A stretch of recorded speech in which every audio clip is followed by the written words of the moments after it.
running the test was ready to get it up. He was worried the belt was going to fail before he maxed the tractor out. He was never not going to do that. That don't work. Once that don't work, oh, really?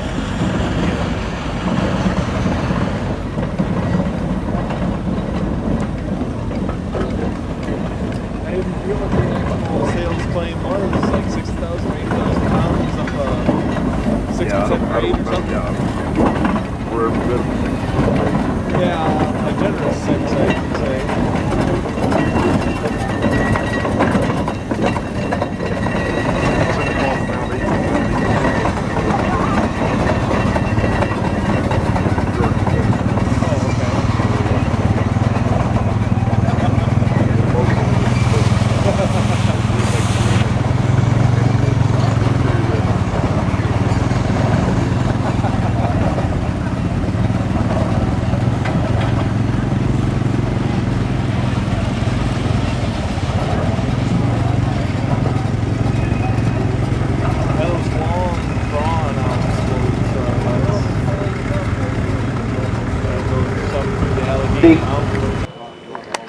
We just wanted to take a moment and give you just a little bit of an explanation of what you're about to see here this afternoon.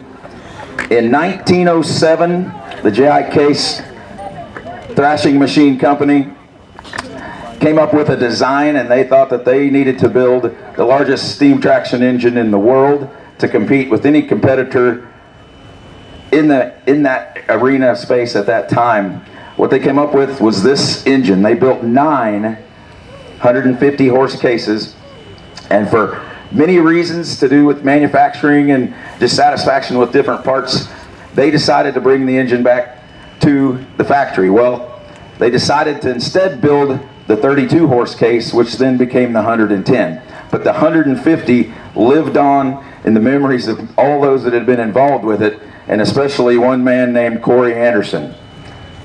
In 1907, when they built the prototype engine, they took the engine out behind the case factories, and there was a 15% grade up a street there, and they said, well, hey, let's break this engine in here. We've got 4 60 horse case steam engines in the back that are getting ready to be shipped to Oklahoma.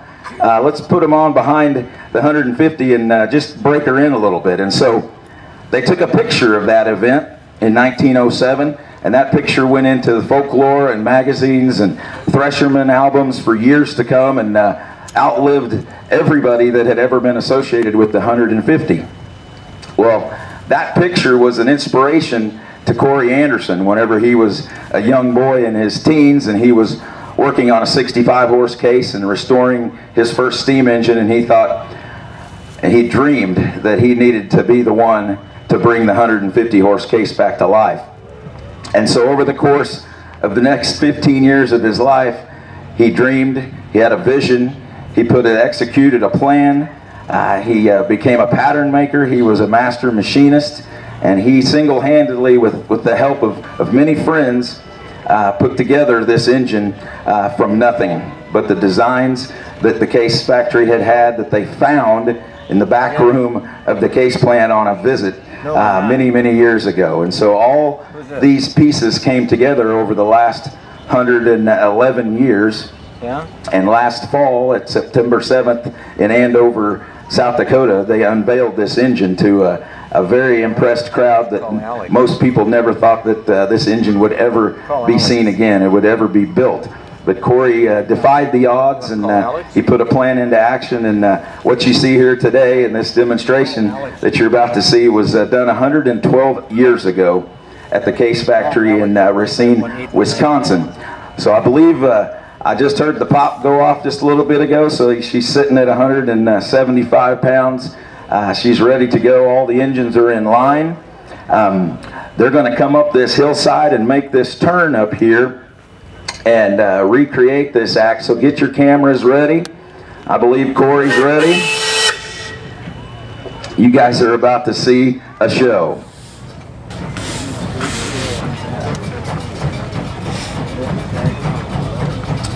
"35 tons of cast iron and steel.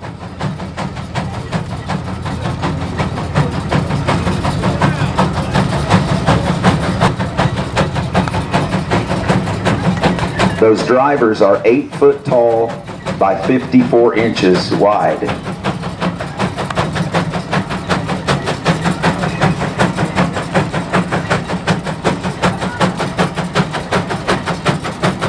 Just starting to breathe heavy.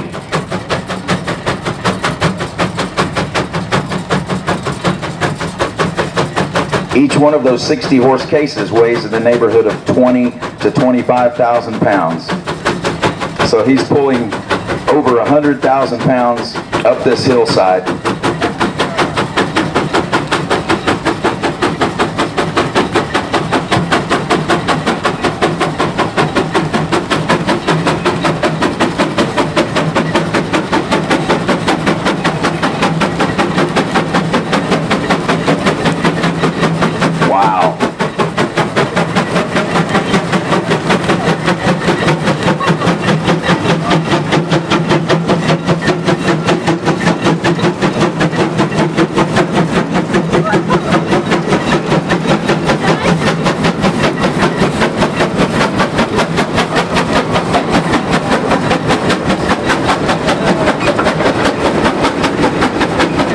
You can feel the ground shake as the engine goes by.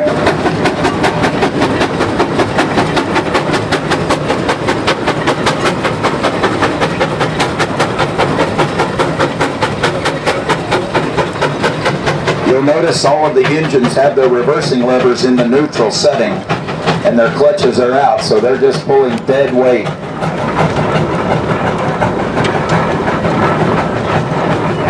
I think we need to do a couple more hot laps, Kory.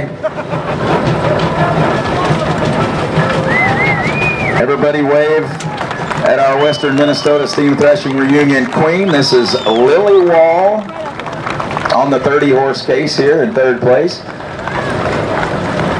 We're going to regroup and see if Kory wants to make a run down the hill and do this again.